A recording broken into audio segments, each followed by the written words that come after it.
Bonjour et bienvenue sur une nouvelle vidéo des pros de la souris.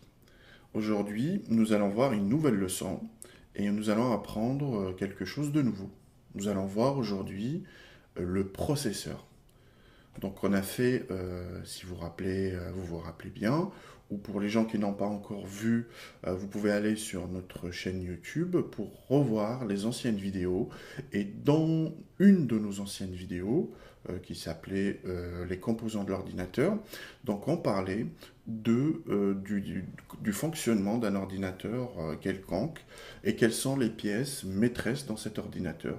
On a expliqué qu'il y avait besoin d'une carte mère sur laquelle on fixait un processeur, c'était l'organe qui faisait les calculs, une mémoire vive rapide qu'on appelait la RAM, et une mémoire entre guillemets un peu plus lente et qui était un peu plus permanente en fait, qu'on appelait un disque dur par exemple. On a vu comment tous ces organes fonctionnent les uns avec les autres. Aujourd'hui, on va s'intéresser à un seul organe. Donc, suite à vos nombreuses demandes et vos questions qui ont été posées sur la chaîne YouTube ou sur notre site ou page Facebook, donc on a estimé que voilà, il fallait qu'on vous explique un petit peu comment marche le processeur et quels sont les principes qui nous permettent ou qui permettent au processeur de faire son traitement des données. Donc aujourd'hui, on s'intéresse au processeur. Alors, pour tous ceux qui s'attendaient à avoir un cours, on va dire, classique ou un tutoriel classique style comme on voit le CPU en anglais, etc. Que le premier microprocesseur commercialisé c'était un Intel, c'était en 71, etc. Il avait 2300 transistors, etc., etc. On va pas faire cette leçon ennuyeuse. Et puis je pense que ça, vous allez sur Internet, vous tapez, et ben vous aurez toutes ces informations et encore plus d'une manière détaillée, permanente, donc ça vous permettra de voir tout cela. On peut aussi faire une leçon où on dit, bah voilà, le processeur se compose d'une unité de commande, d'une unité de traitement, d'une unité de gestion d'entrée, de sortie, etc. Et chaque unité bah, se compose de, et voilà ce que fait celle-ci, voilà ce que fait celle-là. Mais nous, on ne va pas fabriquer un processeur. Nous, on ne va pas réparer, je ne sais pas, ou inventer un processeur. C'est pas le but. Donc ça, il y a des électroniciens qui font ça très bien. Il y a des ingénieurs qui font ça d'une manière très efficace. Alors vous allez me dire, qu'est-ce qu'on va faire aujourd'hui? Eh bien aujourd'hui, nous allons savoir comment, à partir du silicium, vous savez, le silicium, c'est le composant qu'on trouve dans le sable, qui existe sur Terre, sur la surface. Voilà, c'est un matériau qu'on utilise beaucoup dans les ordinateurs, dans les appareils en général électroniques. Un peu de cuivre et du plastique. Comment, à travers ces trois, un peu plus de composants que ça, on arrive à traiter toutes ces applications, ces diverses applications, avec ça. Donc à partir du silicium, du cuivre et du plastique, comment on arrive à avoir un tableau Excel, par exemple, à écrire un courrier, aller sur Google, à aller sur les réseaux sociaux, utiliser des logiciels ou des jeux, etc. Comment on arrive, théoriquement et pratiquement, comment on arrive de cet endroit-là à cet endroit-là. Je pense que ce sera plus intéressant pour tout le monde. Alors, on va commencer. En premier, on va parler de la théorie. Vous savez que avant qu'on se lance dans n'importe quoi, il faut avoir une théorie, il faut avoir, on va dire, les lois qui régissent ce qu'on va faire. Bah, on n'a pas le choix, dans les sciences, en général, la loi, c'est les mathématiques. Donc on va utiliser des mathématiques et on va utiliser une branche particulière des mathématiques qui s'appelle la logique. Donc tout le monde manipule ce mot à longueur de journée, c'est logique, c'est pas logique, on sait tous ce que veut dire, mais dans les mathématiques, en fait, on va essayer de comprendre un petit peu ce que veut dire ce mot-là. Alors, pour commencer, on va prendre un espèce de tableau, une matrice, comme vous voyez ici. On va faire des suppositions et on va voir est-ce que ces suppositions sont logiques ou ne le sont pas. On va commencer, supposition 1, il pleut. Voilà, admettons, ben voilà, on dit il pleut, on constate qu'il pleut. Alors, à cette supposition, est-ce que je peux ajouter ou la coller à une autre supposition, c'est avoir un parapluie. Alors, tout le monde là va me dire, bah oui, ok, ça, c'est vrai. On peut dire que c'est vrai. Autre cas de figure, toujours le même tableau, toujours on a il pleut, hop, on rajoute cette fois une autre supposition. On ajoute un canard en plastique. Bon, un canard en plastique, en général, les enfants ils jouent ça dans la douche, donc c'est pas... voilà, quand il pleut, il y a de l'eau dans les deux, mais dans le deuxième cas, tout le monde va me dire, bah non, c'est faux, on n'a pas besoin d'un canard en plastique quand il pleut. D'accord? Donc là, vous voyez, notre théorie, on va dire la logique, c'est on part d'états, de suppositions, qu'on va essayer de combiner les uns aux autres ou comparer les uns aux autres, et on va ressortir des valeurs, soit c'est vrai, soit c'est faux, ou autre chose. On va continuer. Notre supposition 1, pluie plus parapluie, on a dit que c'était vrai. On peut dire aussi, on peut lui mettre un autre adjectif ou un autre mot, on peut lui coller un autre mot pour désigner cet état-là. Alors cet autre mot va être oui, par exemple, ou un 1. Et dans un autre cas de figure, je prends un cas de figure quelconque, A plus B, supposition A par exemple, plus la supposition B, admettons, hein, c'est un exemple pour comprendre, va donner la valeur faux. On peut substituer le faux par non, on peut le remplacer par 0. Et là, vous voyez, c'est la notion des portes logiques. C'est-à-dire, on va attribuer des vrais, des oui, des 1, ou des faux, ou non, ou 0, à certaines opérations, et on va les laisser passer ou pas laisser passer. Voilà. Donc vous voyez bien qu'on arrive au 0 et au 1, ce qui est une introduction au langage de l'ordinateur, qui est le 0 et le 1, le langage binaire que tout le monde connaît déjà. Alors, là, on va rentrer vraiment dans les portes logiques, dans la notion des portes logiques. Qu'est-ce que veut dire une porte logique, à quoi ça sert et comment on l'utilise. Alors là, on a fait juste une introduction à la logique. On va voir la première porte. Donc notre première porte sera la porte oui. Alors vous allez me dire, ça veut dire quoi cette porte oui là? À quoi elle sert? Eh bien la porte oui, vous la utilisez pratiquement tous les jours. Vous voyez dans notre exemple ici, quand vous allez dans un aéroport ou quand vous allez dans un supermarché ou un grand magasin, etc. La porte d'entrée, eh ben, c'est une porte coulissante. Quand vous arrivez devant la porte s'ouvre. Quand il n'y a personne, la porte se ferme. Ça, c'est l'équivalent de la porte oui. Quand il y a quelqu'un, quand il y a une valeur, quand il y a quelqu'un qui se présente devant, la porte s'ouvre. Quand il n'y a personne, la porte se ferme. Donc c'est la porte oui. Elle vous dit tous oui, rentrez, oui, je vous permets, rentrez. Ça, c'est la première porte logique. On a l'inverse, une porte qui ne vous laisse pas entrer.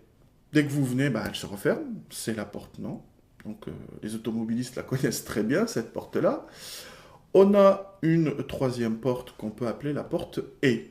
Cette porte est, c'est-à-dire qu'on a plusieurs conditions, et il faut que toutes ces conditions soient réunies pour que notre porte s'ouvre. Par exemple, je vous donne un petit exemple. Admettons, on a une porte avec deux serrures différentes. Chaque serrure a sa clé propre. Donc pour ouvrir cette porte, on est obligé d'avoir les deux clés pour ouvrir le premier verrou avec la première clé et le deuxième verrou avec la deuxième clé. Ce qui va nous permettre de rentrer. Si on a une clé sur deux, on va ouvrir qu'une serrure, la deuxième ne s'ouvre pas, la porte, elle est toujours verrouillée. Ça, c'est la porte et. On a une quatrième porte qu'on va voir, c'est la porte ou.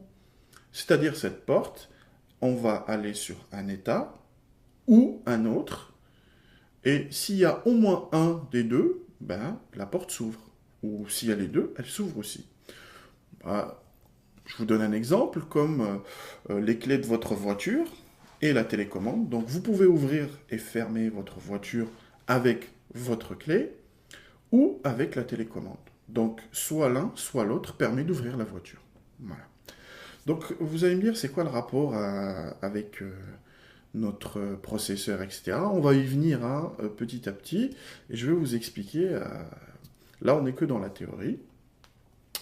Donc ces portes-là, en les combinant, on arrive à créer un raisonnement logique, une logique, d'où les portes logiques.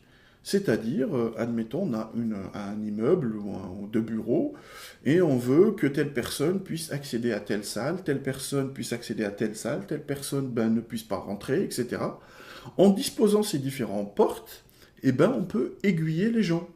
Admettons, on va tous les laisser rentrer par la porte oui, ensuite on va mettre une clé à double serrure que un, on va lui donner les deux clés, l'autre, on va lui donner qu'une seule clé. Donc le premier pourra rentrer dans le hall, le deuxième pourra aller plus loin, mais le premier, hop, ne pourra pas aller plus loin que le hall.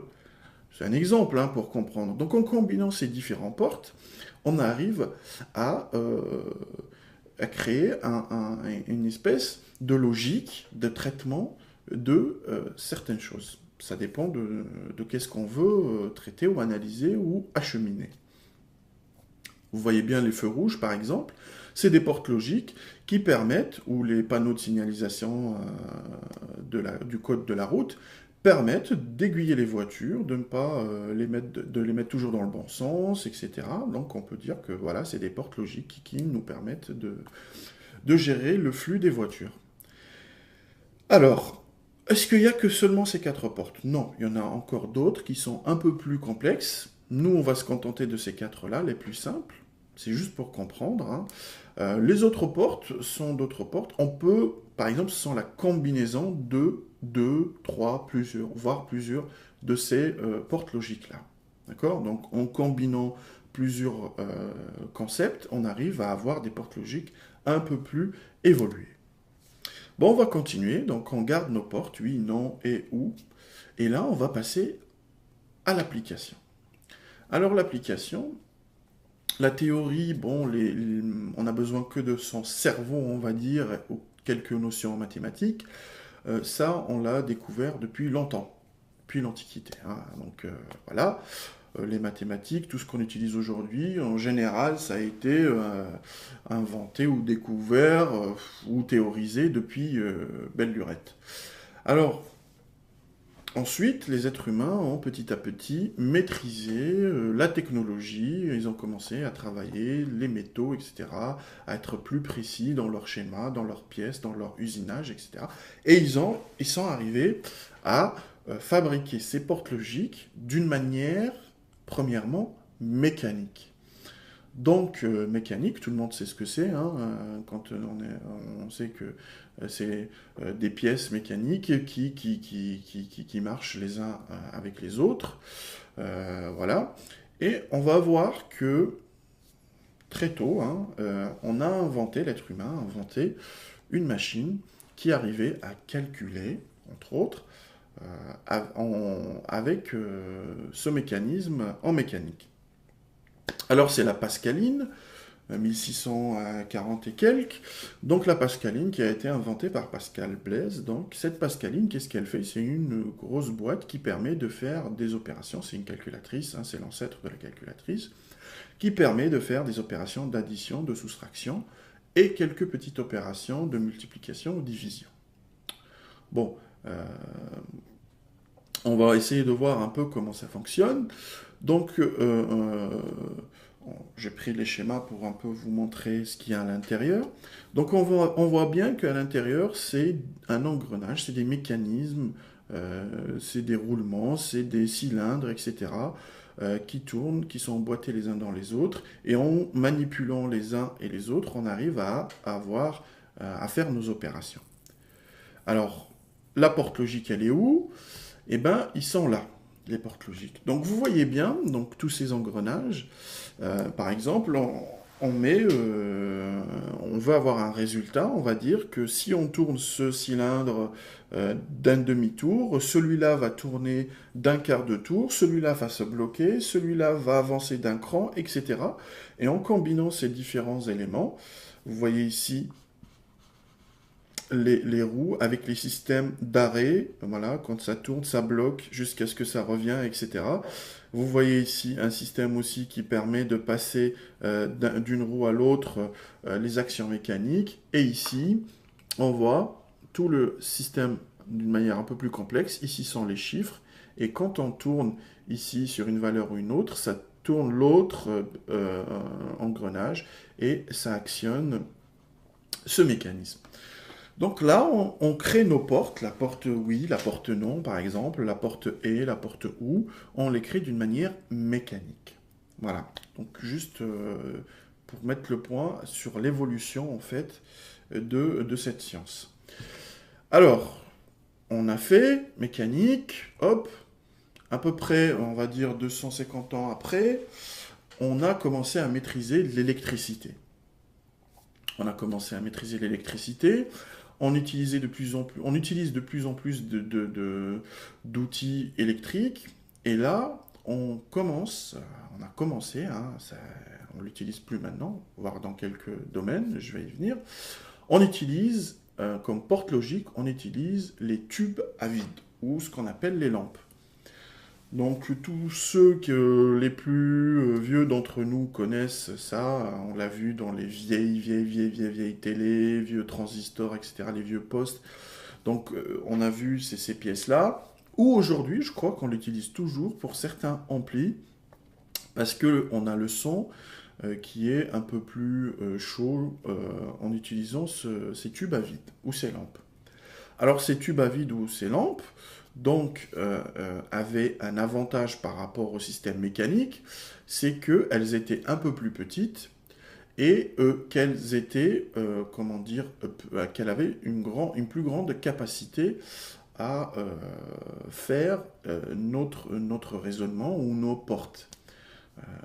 Par contre, tout ce qui était mécanique, c'était des choses extrêmement complexes. Il fallait l'entretenir, hein. C'est comme dans votre voiture ou les vieilles horloges, il faut les entretenir, ça peut tomber en panne.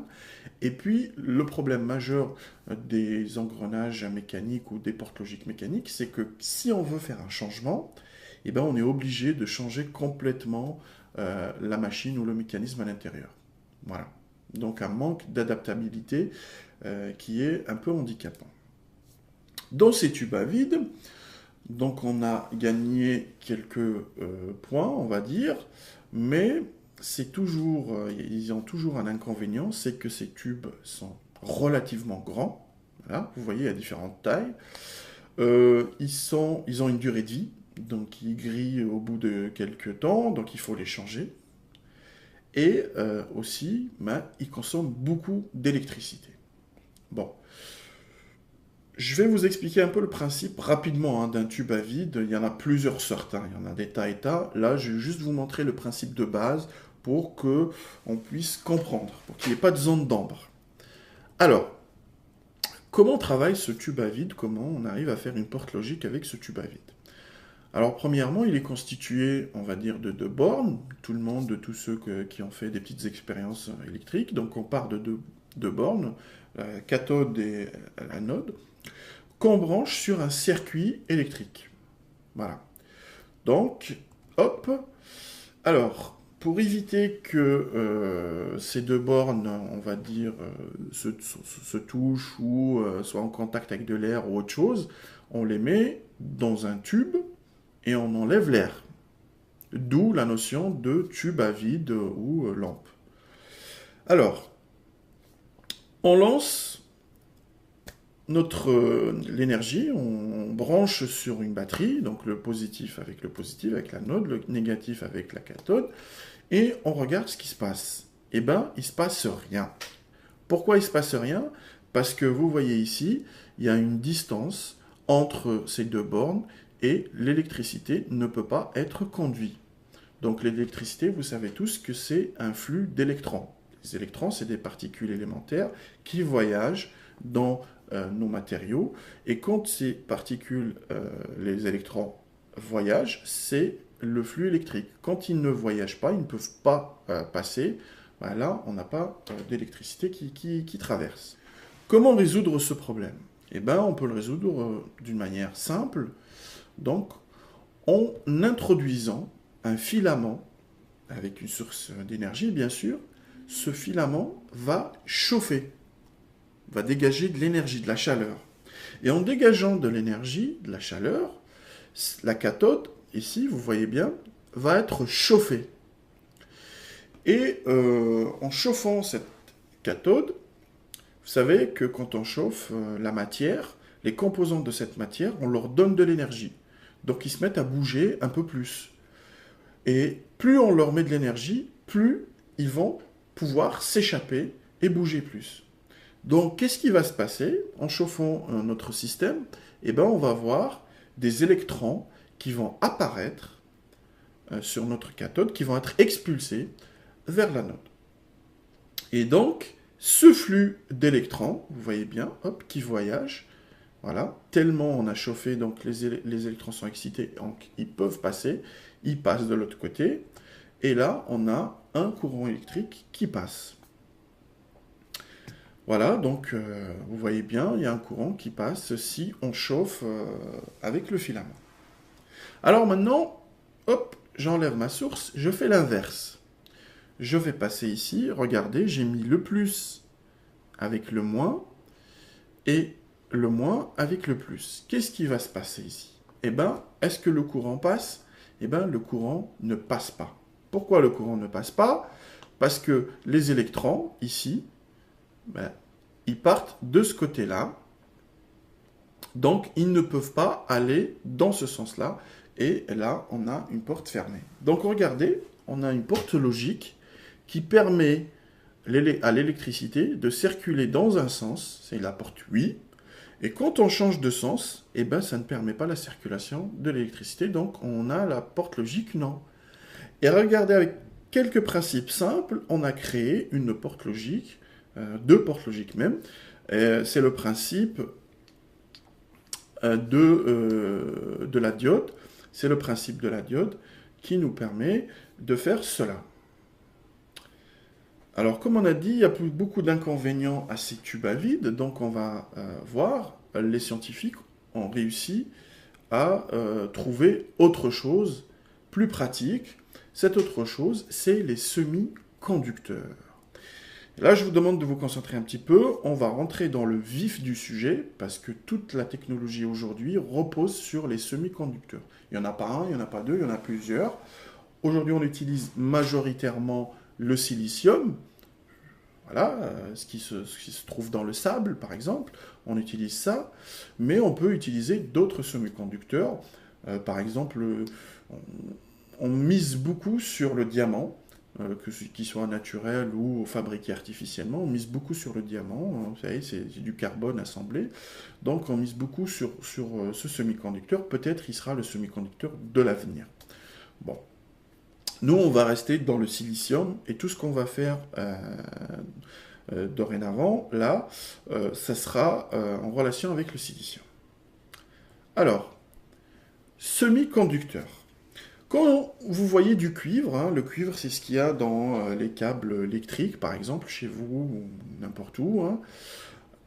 Tous, on sait que le cuivre, par exemple, ou le fer, achemine l'électricité. Donc, c'est un conducteur. On sait tous aussi que, par exemple, le plastique ou le bois ou certains d'autres matériaux sont isolants. Et on a des matériaux, comme je vous disais, semi-conducteurs, qui sont entre les deux. C'est-à-dire qu'ils peuvent avoir les deux caractéristiques. Et nous, les scientifiques, ils ont trouvé une solution, une parade, pour jouer sur ce double aspect. C'est-à-dire, ils profitent de l'avantage de ces deux propriétés pour faire passer ou arrêter l'électricité dans un composant, c'est-à-dire créer une porte logique. Comment ils font ça? Donc tout ça a commencé avec l'atome, la découverte ou l'exploration de l'atome. Donc au 19e siècle, à la fin, on supposait que l'existence de l'atome, sans vraiment le prouver, c'était tellement petit, à l'époque on n'avait pas assez d'instruments ou les théories pour aller explorer cet atome. Début du XXe siècle, vient un jeune scientifique qui s'appelait Einstein.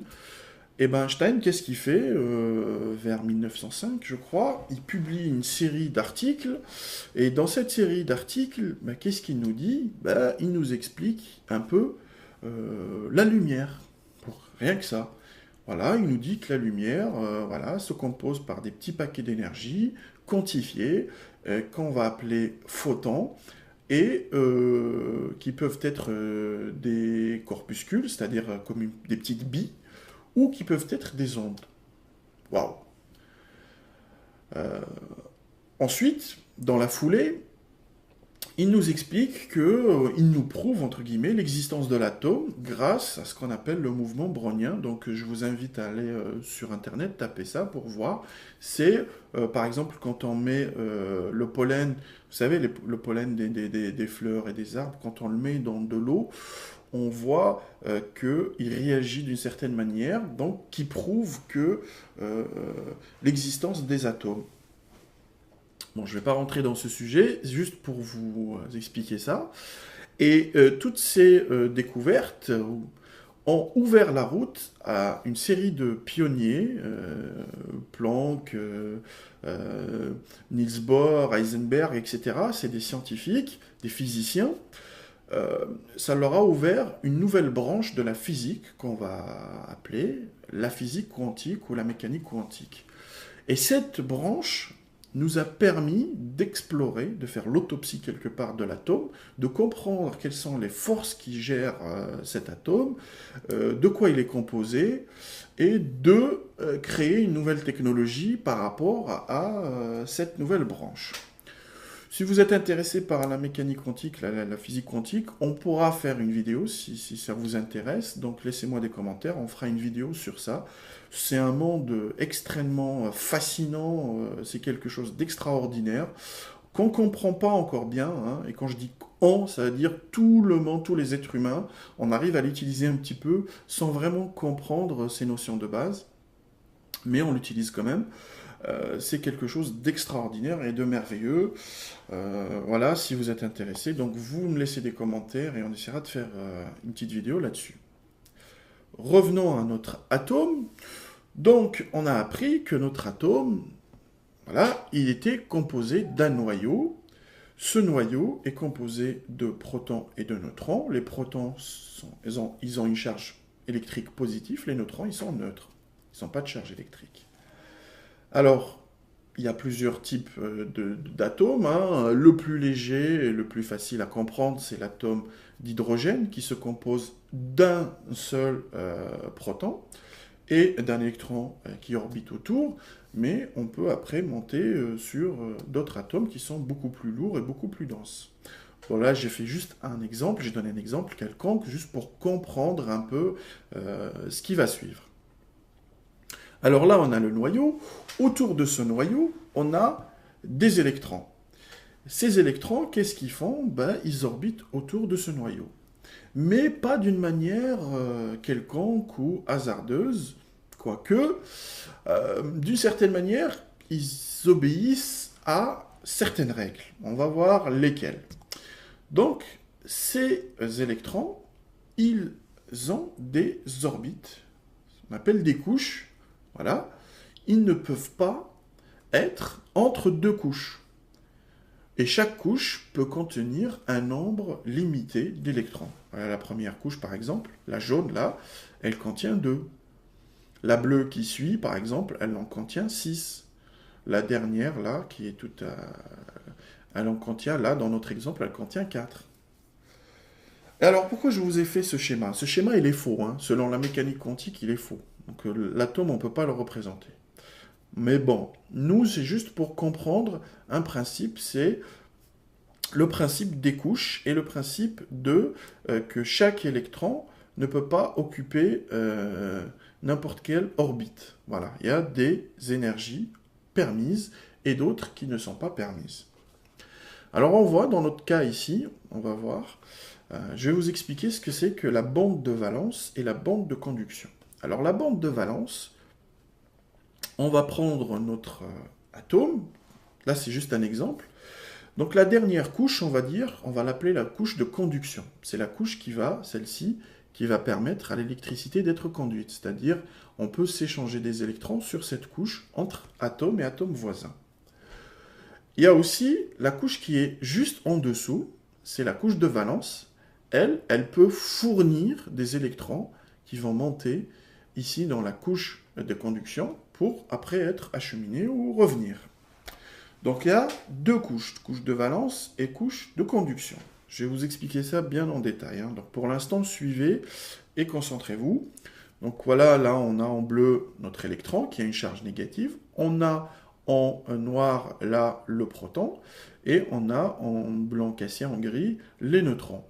Donc vous voyez bien que le noyau il est chargé positivement grâce au proton. Et les électrons ont une charge négative, donc ce qui fait qu'on a un équilibre dans cet atome. Si on a, par exemple, 10 charges positives ici dans le noyau, et on a 10 électrons négatifs à l'extérieur, et ben, ça nous équilibre notre atome. Il est équilibré. Si on a des électrons en plus, notre atome a un excédent d'électrons. Si on a des électrons en moins, notre atome est en déficit d'électrons, donc il est positif. Alors, bande de valence, bande de conduction. On va donner un exemple tout simple, tout concret, tout con, pour comprendre ce mécanisme. Bien sûr, je simplifie au maximum, donc pour les gens qui sont dans le domaine, vont trouver ça un peu light, mais j'explique pour qu'on puisse comprendre les éléments de base, tout ce qui est élémentaire. Alors, on va dire qu'on a un amphithéâtre, par exemple, on a des gradins. Et vous voyez ici, ici on a une scène en bas, par exemple. On a les gradins jaune, bleu, rouge. Et ici, on a la sortie. Donc ici, on a la scène en bas. Le spectacle va se passer ici. Les gens vont s'asseoir sur ces gradins-là. Voilà. Et ceux qui seront assis en là peuvent sortir. Alors, les gens, ils sont feignants. Vous savez tous, ce principe, les gens, ils veulent dépenser le moindre d'énergie possible. Alors, les électrons, c'est la même histoire. Vous vous rappelez, tout à l'heure, on avait dans notre atome, on avait dit qu'il y avait une orbite jaune, une orbite bleue, une orbite rouge. Et bien là, on va dire que c'est quelque part la même image. Donc, hop, je lance ma première personne, ou mon premier groupe de personnes. En l'occurrence ici, c'est des électrons. Hop, ils vont venir. Les gens, ils sont feignants. Donc, au lieu d'aller grimper tout en haut, là, pour regarder le spectacle, ils vont se mettre tous aux premières loges. En plus, celle-là, ça coûte plus cher. Le billet, il est plus cher. Bref. Alors, donc, ces gens-là vont se mettre là. Une fois que ces gradins seront remplis, s'il y a d'autres gens, qu'est-ce qu'ils vont faire ? Ils vont monter, ils ne vont pas trouver de place sur les gradins jaunes, donc qu'est-ce qu'ils vont faire ? Hop, ils vont aller dans les gradins bleus. Voilà. Ensuite, ceux qui arrivent après, un peu retardataires, on va dire, ils vont aller dans la couche jaune, il n'y a pas de place, dans la bleue, il n'y a pas de place, et hop, ils vont aller dans la rouge. Ils auront dépensé beaucoup plus d'énergie que ceux qui étaient assis ici et ici, mais quand même, ils ont monté les escaliers, ils sont venus là. Et comme ils sont là, à la fin du spectacle, hop, ils peuvent sortir rapidement et aller voir autre chose. Donc là, vous allez me dire, c'est quoi le rapport avec notre atome et notre bande de conduction et une bande de valence ? Et bien là, on va comprendre que ici, on a notre bande de valence qui va fournir des électrons qui vont passer dans la bande de conduction et après, ils peuvent sortir. Et là, on voit que nos électrons, ils ont traversé toutes ces bandes relativement facilement. Parce que les gradins, ils n'étaient pas très hauts. Donc, ils sont arrivés à passer facilement. Maintenant, je vais changer un peu les règles du jeu. Donc là, on est dans un matériau conducteur. Donc ça conduit l'électricité. Alors, on change de configuration et vous voyez le gradin rouge là, je l'ai augmenté un petit peu pour créer une difficulté supplémentaire. Alors qu'est-ce qui va se passer? Toujours nos électrons, ils vont venir, ils vont occuper les premières loges parce que c'est plus facile, c'est plus simple, ils sont près du spectacle. Les autres vont arriver, hop, ils vont occuper les gradins bleus. Et ceux qui arrivent après, qu'est-ce qu'ils vont faire? Ils vont aller monter, et là, ils vont essayer d'aller dans la bande de conduction, hop, sauf que eh ben, l'étage est trop haut, donc ils ne peuvent pas escalader ce mur. Et ils sont coincés dans la bande de valence. Donc il n'y a pas de lien entre la bande de valence et la bande de conduction. Il y a une grande bande interdite. Et ça, on va l'appeler la bande interdite. Qu'est-ce que veut dire cette bande interdite? C'est qu'elle interdit l'échange entre la bande de valence et la bande de conduction. Et là, on est dans le cas où l'électron ne peut pas passer, et on est dans le cas d'un isolant. Donc vous voyez qu'on avait de l'autre côté un conducteur où il n'y avait pas d'obstacle entre la bande de valence et la bande de conduction. Des fois, ils se chevauchent, donc hop, on passe rapidement entre eux. Et là, il y a un grand écart. Ce qu'il faut, pour passer d'ici à là, il faut une énorme énergie aux électrons pour passer de cette bande à la bande de conduction. Alors, il y a un cas intermédiaire. Alors, au lieu d'avoir une très grande bande interdite et aucun électron passe, ou d'avoir une bande interdite quasi inexistante, on a le cas où c'est entre deux. Alors, qu'est-ce qui va se passer dans ce cas-là? Hop, toujours les électrons vont occuper les couches, comme d'habitude. Tac. Et ceux qui vont arriver après, ils auront une chance. Vous voyez, là, il a une chance qui n'est pas nulle d'aller dans la bande de conduction, de la bande de valence à la bande de conduction. Donc, il y a une possibilité pour les électrons de passer. Peut-être qu'elle n'est pas tout le temps, sinon on serait dans le cas d'un conducteur. Elle n'est pas exclue, sinon on serait dans le cas d'un isolant. Elle est probable, mais voilà, il faut faire plusieurs tentatives pour y arriver. Et là, on voit que notre électron a réussi, avec un petit peu plus d'énergie, on lui a donné un peu plus d'énergie, et il a réussi à passer de la bande de valence à la bande de conduction. Et là, on voit que, de temps à autre, il y a certains électrons qui arrivent à passer de la bande de valence à la bande de conduction, et ça, c'est le cas d'un semi-conducteur. Donc là, vous avez tout compris. Voilà, hop, on arrive, on sait pourquoi le matériau est conducteur, pourquoi celui-là il est isolant, pourquoi celui-là il est semi-conducteur. Mais en réalité, comment on arrive à ça? Alors, pour comprendre ça, je vais vous donner un exemple. Gardez cet exemple en tête, il va vous donner peut-être une image pour comprendre un peu des notions qui vont venir. Prenez un bus. Vous voyez là, le bus, voilà, c'est une vue d'en haut. Admettons, je suis dans un avion par exemple, je passe au-dessus du bus, je vois le bus en haut. Admettons que je retire le plafond du bus, je vois ce qu'il y a à l'intérieur. Donc je vois la place du chauffeur, donc on voit le carré où le chauffeur va s'asseoir ici, et ben il va avoir le volant ici, voilà. Ça, je suis au-dessus, donc c'est comme le plan d'une maison quand on fait une coupe et on voit par-dessus. Alors, j'ai l'entrée, donc les gens vont rentrer par là, voilà. J'ai une sortie, les gens vont sortir par l'arrière, donc ils remontent par l'avant, on sort par l'arrière. Et à l'intérieur, j'ai des sièges où les gens vont s'asseoir.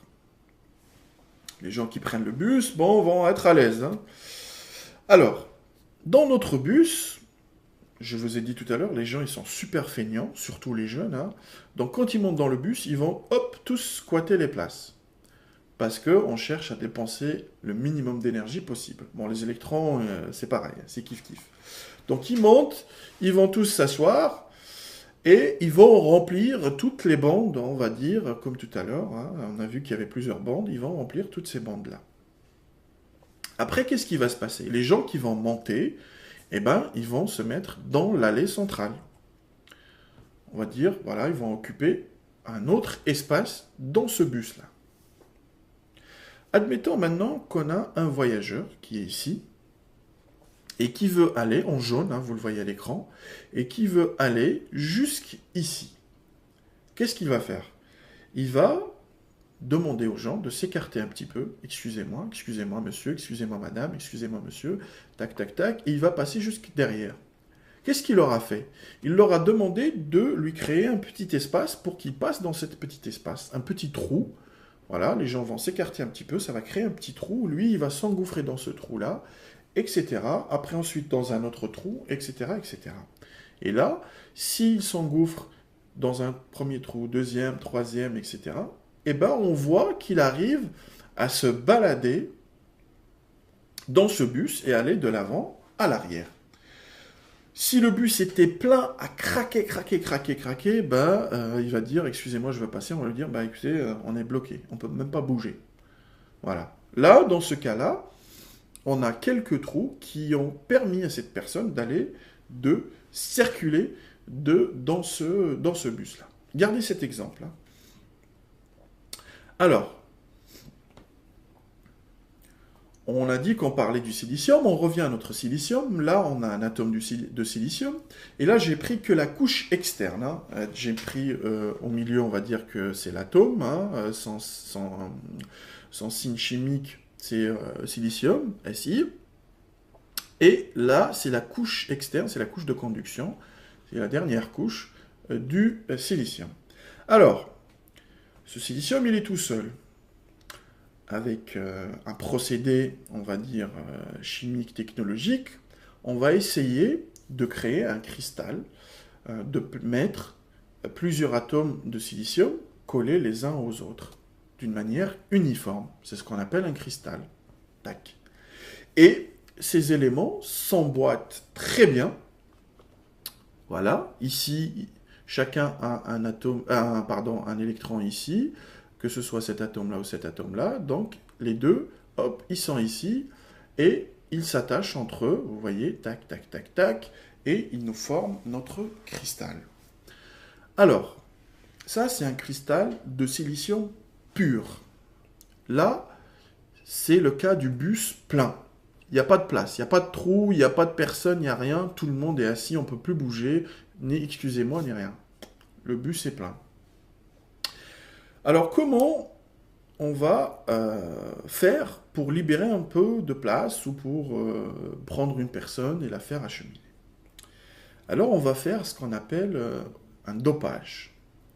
Dopage, ce n'est pas le dopage sportif, mais vous allez comprendre pourquoi on l'appelle le dopage.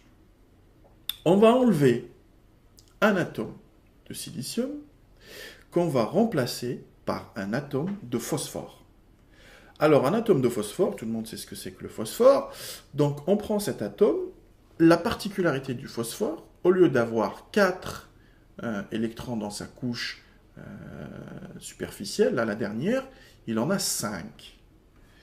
Et en plaçant cet atome dans notre cristal, c'est une impureté, donc on a introduit une impureté. Vous voyez, là c'est le phosphore, P. Il va se combiner avec le silicium qui est là, sauf que, ici, ben, il y aura un électron en plus. Et cet électron en plus, eh ben, ça sera un excès d'électrons. Donc, dans notre matériau, là, dans notre alliage, eh ben, on a des électrons en plus, donc notre alliage, il est négatif, il est chargé négatif. Ah. Donc, vous voyez, ça d'un côté. De l'autre côté, et ça c'est un dopage, c'est le dopage de type N. N pour négatif, c'est-à-dire on a dopé notre silicium négatif pour avoir des électrons en plus, pour avoir une charge négative, N. Alors on peut faire une autre opération, toujours. Au lieu de mettre du phosphore, cette fois on va mettre du bore.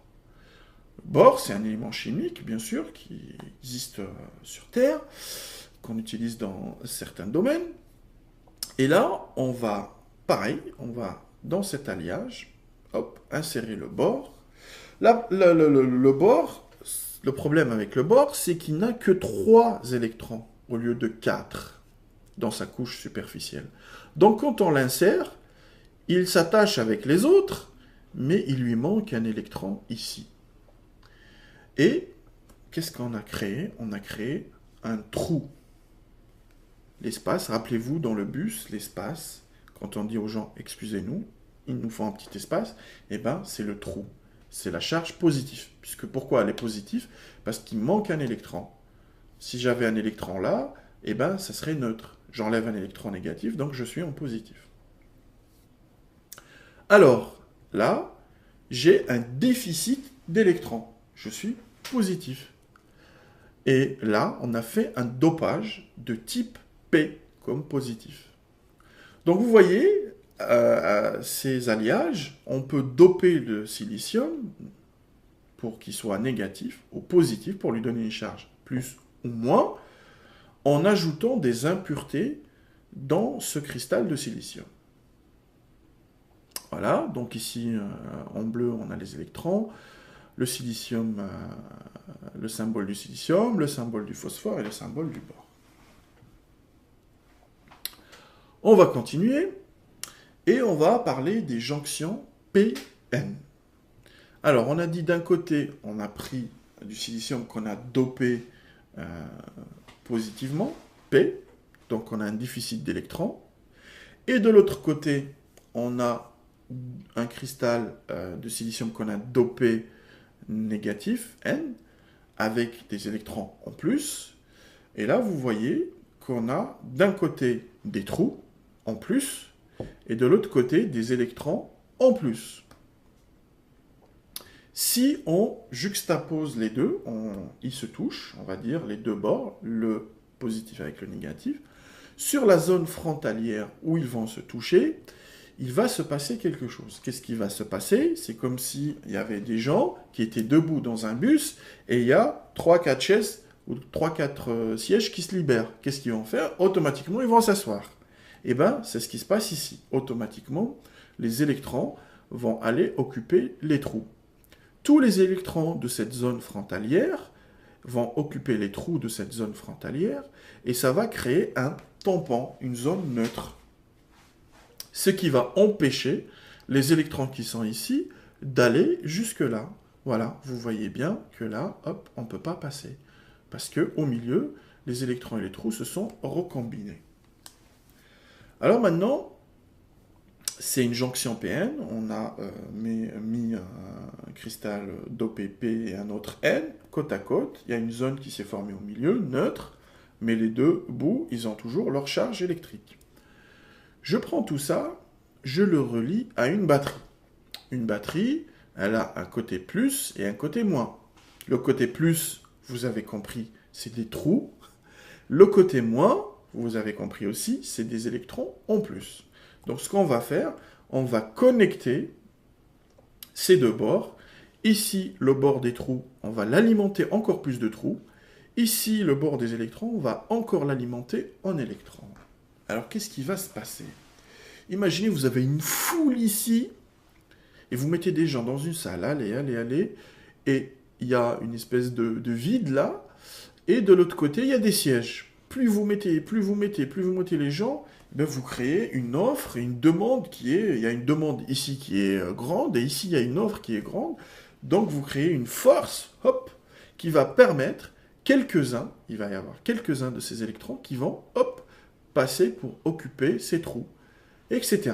Et plus vous alimentez d'un côté d'électrons et de l'autre côté de trous, vous avez l'électricité qui passe dans l'ampoule, et là, ben, on a le courant qui passe. Et bien sûr, il faut mettre une certaine intensité de ce courant-là, sinon ça ne passe pas, parce que bon, le semi-conducteur ne conduit pas très bien. Alors, qu'est-ce qui se passe si maintenant j'inverse les pôles? Je vais prendre les électrons de ce côté et je vais les brancher sur le point positif et je vais prendre les trous et je vais les poser sur le point négatif. J'inverse en fait. Qu'est-ce qui se passe? Ben, ici, j'ai des électrons en rab et ici, je leur fournis des chaises, des trous. Donc, ils vont aller dans ce sens-là, dans ces trous-là. Et ici, j'ai des chaises, des trous, et ici, j'ai des électrons. Donc, ça va se combiner aussi de ce côté. Qu'est-ce qui va se passer? Au lieu que l'électricité va passer, eh ben, chacun des deux bords va aller dans le sens opposé et l'électricité ne passe pas. Notre lampe ne s'allume pas. Alors qu'est-ce qu'on a fait? Eh ben, on a créé une porte oui, non, comme tout à l'heure. Donc quand on met l'électricité dans un sens, eh ben, ça passe, c'est la porte oui. Quand on le branche dans l'autre sens, eh ben, non, c'est la porte non. Donc alors, l'avantage de cette jonction PN, c'est qu'on peut la faire à l'échelle microscopique. C'est-à-dire, on peut la miniaturiser, mais vraiment... c'est-à-dire, on peut la miniaturiser, et ça va nous permettre de mettre beaucoup de jonctions à côté les unes des autres. Et deuxièmement, on peut... ça ne consomme pas beaucoup d'électricité par rapport aux lampes qu'on a vu tout à l'heure, les tubes à vide. Alors maintenant qu'on a vu la jonction PN, donc d'un côté on a positif, négatif, on va voir une jonction un peu plus évoluée que la jonction PN. C'est une jonction PNP ou la jonction NPN. Vous allez comprendre, c'est super facile. Hein. Donc on a vu tout à l'heure la jonction PN, c'est-à-dire on met un semi-conducteur positif, l'autre négatif côte à côte. On a une zone qui se crée au milieu de tampons. Au lieu de s'arrêter là, eh ben, on rajoute une autre couche négative, ce qui nous fait un sandwich, une base positive ici, qui est coincée entre deux bornes négatives. D'où le nom PNPN. Ou l'inverse, on peut faire l'inverse. On peut prendre du positif ici, du négatif au milieu, et du positif de ce côté-là, et on fait une jonction NPN. Voilà, c'est presque la même chose. Bon, ça réagit, on va dire, pas de la même manière, mais je vais vous expliquer pourquoi on met ça en sandwich comme ça. Eh bien, admettons dans notre jonction NPN, là, qu'on va la relier à un courant électrique. Est-ce que l'électricité passe? Eh bien, non, elle ne passe pas. Pourquoi elle ne passe pas? Ici, on a du négatif, ici, on a du positif. Donc, au lieu, les électrons vont aller dans ce sens-là. Ici, on a du négatif et ici, on a du négatif. Et ils vont aller dans ce sens-là. Donc, ils s'éloignent et donc, ils ne peuvent pas passer, il y a de courant passer là-dedans. Alors, qu'est-ce qu'on fait? Donc, on rajoute un autre dispositif. Voilà. On crée une jonction. Rappelez-vous, tout à l'heure, on a fait une jonction PN. Voilà. Et là, on va faire un branchement en rouge là pour recréer cette jonction PN dans la grande jonction NPN. Et là, vous voyez, quand je mets ici, l'électricité passe. Et quand l'électricité passe dans cette jonction PN, qu'est-ce qui se passe? Eh bien, elle passe aussi dans la grande boucle qui est ici. Et c'est-à-dire... ce circuit-là, cette jonction, elle peut servir d'interrupteur. Si on met une batterie ici, le courant passe, là et là, bien sûr. Si on coupe l'électricité ici, le courant ne passe pas. Et là, on a créé une espèce d'interrupteur qui permet au courant de passer, de ne pas passer, sur commande, comme on veut. Alors là, on a ce qu'on appelle le transistor, le principe du transistor. Il y en a plusieurs, hein, plusieurs sortes, plusieurs principes, mais là, grosso modo, c'est ça. Voilà, donc le transistor, c'est une pièce qui nous permet de passer ou de stopper l'électricité à volonté. C'est une porte qu'on peut commander, on peut faire ouvrir, fermer, ouvrir pour celui-là, fermer pour celui-là, ouvrir tout le temps, fermer tout le temps. On peut créer nos portes logiques en combinant ces transistors avec le principe de la diode, ce qu'on a vu tout à l'heure, la jonction PN, qui fait oui ou non. En combinant ces différents éléments, on peut créer des portes évoluées, des portes logiques évoluées, les portes et ou etc., ou d'autres un peu plus complexes. Là, je vous montre juste le schéma, à peu près. Voilà, donc on a la jonction NPN, donc voilà, les gens qui sont habitués avec les composants électroniques, bon, vont comprendre ce schéma. Voilà, on a notre grande boucle, et ben si on passe l'électricité dans cette boucle, on arrive à avoir le courant dans la grande boucle. Voilà. Et dans le sens inverse, et ben ça ne marche pas. Alors, dans ce transistor, je vais juste vous montrer un petit schéma, c'est un exemple, hein, c'est juste un exemple pour qu'on puisse comprendre. Voilà, dans un schéma, par exemple une porte logique et, voilà, vous voyez comment en ajoutant différents transistors, différentes diodes, etc., et différents autres composants, on arrive à avoir la porte logique, par exemple, et. Voilà, c'est juste un exemple. Maintenant qu'on sait comment théoriquement est créé notre semi-conducteur, comment il est dopé, comment on arrive à créer notre transistor ou notre diode, maintenant on va voir comment concrètement l'industrie, comment manipule ce silicium, quelles sont les différentes étapes pour qu'on arrive à arriver à notre processeur, parce que la leçon c'est le processeur. Alors tout commence par du sable qu'on va, par des procédés chimiques, on va essayer de créer un cristal de silicium. C'est-à-dire on va essayer de créer un bloc, comme je vous ai montré tout à l'heure, vous voyez les cristaux, les atomes de silicium collés les uns aux autres d'une manière géométrique pour créer une espèce de cristal.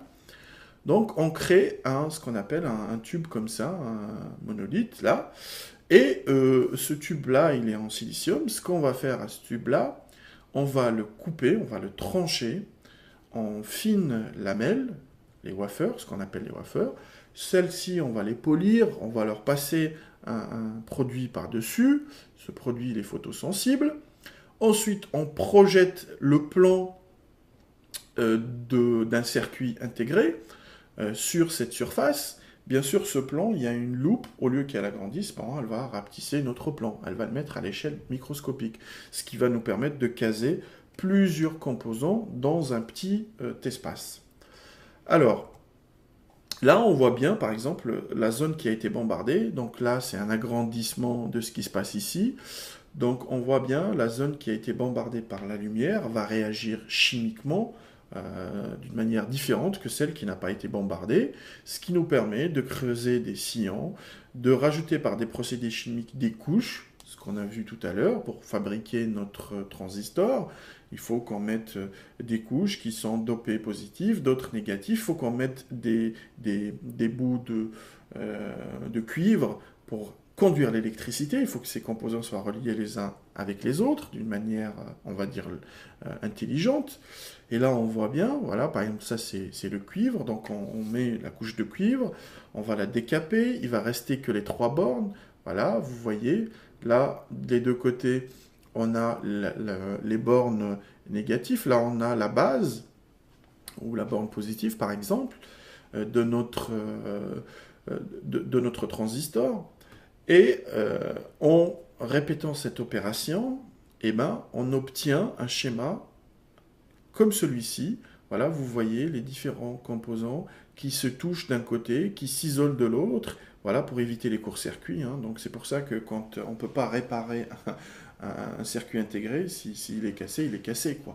On peut pas, s'il est grillé, il est mort. On ne peut pas aller souder ces différents éléments ou changer parce que ça se passe à l'échelle microscopique.